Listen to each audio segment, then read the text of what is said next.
The pros and cons of using credit cards. For a lot of you, you're going to be shocked at how I describe this. So many of you, you have a weird energy and relationship to debt. You can't be in debt. Well, guess what? Almost everyone that I know that's wealthy is in good debt. So you got to get your head straight about debt and credit cards. Here we go.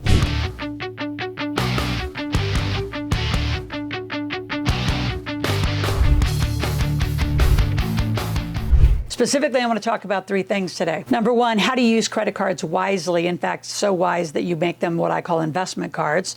Number two, what's the utilization and the proper process for it? Because a lot of you don't even do that properly, including when your child is 18 years old. Day one, I have a video, you have to watch it, on how to open your first credit card application, because the demise of your credit score starts with the wrong application. And then number three, we're going to talk about the mishaps and all the mistakes that we see people making, not only destroy their personal credit, their corporate credit. So get a pen and paper. This is a big one. Number one, the pro of how to use credit cards wisely. So first of all, let's describe and just define what is debt. Debt is the cost of money.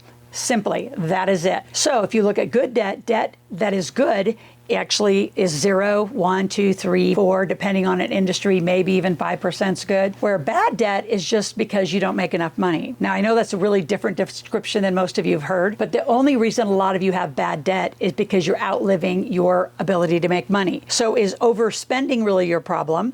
Or is the lack of your ability to make money the problem? I'm going to say it's your lack of ability to make money. If you make as much money as you want, you can buy what you want, use your credit cards, pay them off every month, and you're healthy. What most of you do is you outlive your paycheck, and then you live the rest of the month on your credit cards, and you think that someday magically you're going to catch up. That isn't the problem, is your spending. Now, for some of you, you are a little out of control, right? You buy way too many just things that you don't need, that are lifestyle things that aren't actually contributing to good debt or actually improving your life. So some of you, you can't fall in that lifestyle trap. You got to watch it. But for the most of you, you got to learn to make money. I have said since I was 17 years old, the more money you make, I mean, first of all, money can solve any problem. And the more money you make, the more things you can have, the bigger life you can have, and better and bigger, the more lives you can change. So the people who actually make the most money actually give the most contributions to charities, nonprofits, and foundations. So a lot of you, let's get this straight. It's okay to have credit card debt. In fact, credit cards now, I call them investment cards. Why? Because if you get the right kind of card, and I think American Express should sponsor me, so that's my plug right there. We're going to send this out to them. American Express Small Business Platinum is my favorite card. You can at least 6x points. You can get pretty much unlimited runway on them. You use them to pay bills, get points. You say, what are the points for?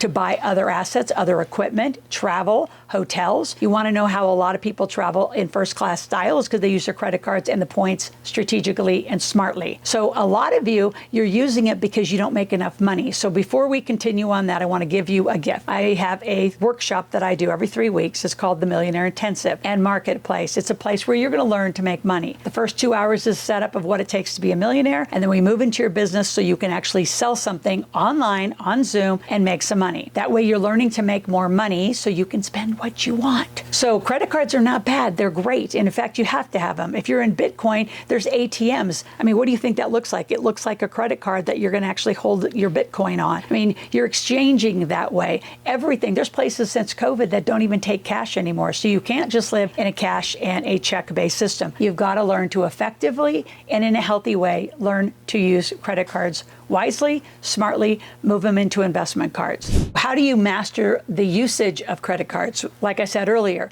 you want to pay them off every 30 days to keep it at 0% interest. So the only way that it bumps up in any interest on any card is when you carry balances month by month by month. Also, you want to keep your usage no less than 30% of your overall amount you are given. So if you have a $100,000 limit, a $10,000 limit, you want to be making and spending on that card. So you want to be using it, paying it off, using it, paying it off. See, a lot of you, you're avoiding the financial system and the financial services world. The more you actually activate in the financial services world, the more money you're going to get. So a lot of you that don't have any credit card utilization and you wonder why people don't give you credit cards, why a bank won't give you a credit card company won't give you credit, because you don't look like you're financially viable. You don't make money, you don't spend money, and you're not using it. In my Make Your Kids Millionaires book, I'm super aggressive. I'm as young as 12 years old. Get your kids understanding the difference between a debit card and a credit card and have them have both, but have them them start using a credit card. It actually is going to boost your credit because it has to be under your credit score until they're 18, but now they know how to use it. You know, between 18 and 23 years old, around that range, your child, if you have them, will be solicited over 2,000 times to get a credit card. So either you can control whether they go into extraordinary debt and blow their credit, which takes about 7 years to fix,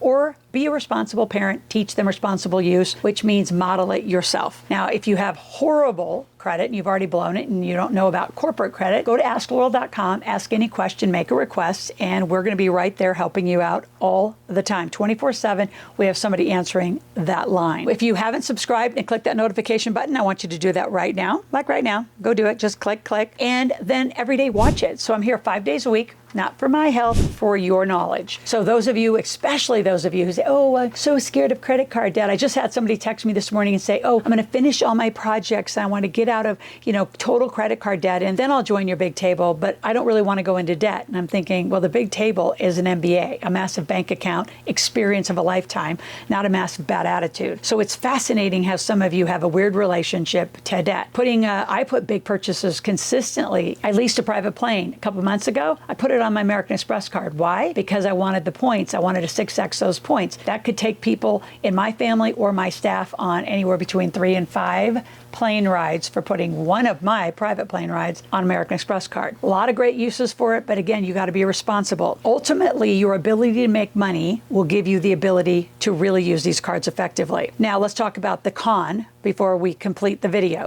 What are the cons? Let's take a little deep dive into the mishaps of a lot of people. Number one, you don't research the cards. So what are the best cards? The big name cards, right? I've already said American Express. I would go Discover. I'd go to the bigger banks. I'd actually go to the bank that you put your deposits in. What's not going to help you that much are consumer cards, getting your local, retail cards. In the beginning, if you're actually in construction, the only one that I think really works well is to get a Home Depot card, get a Lowe's card, because you're going to want to use those just for the pro points, especially if you're buying a lot of materials. But outside of that, stay with the big cards, stay with the big banks. They're going to give you better credit, better points, and a better system. The other thing my son pointed out when he was 21 years old, he had me come to Georgia Southern to teach about this topic. He said, Mom, they don't even know the difference. The players, the student athletes at Georgia Southern didn't know the difference between a debit card and credit card. He said, I go to the bars, now he's 21 years old. He said they're using a debit card. If you think about it, if you actually had a debit card and you lost it or had an open tab, the bank's not going to fight for you. They're just going to take the money out of your bank account immediately. If you think about it, using a credit card gives you a little liability protection because if you had an open tab or it got stolen or the number got stolen, they'll replace it immediately. They'll shut it down. They'll actually pay you back on those charges.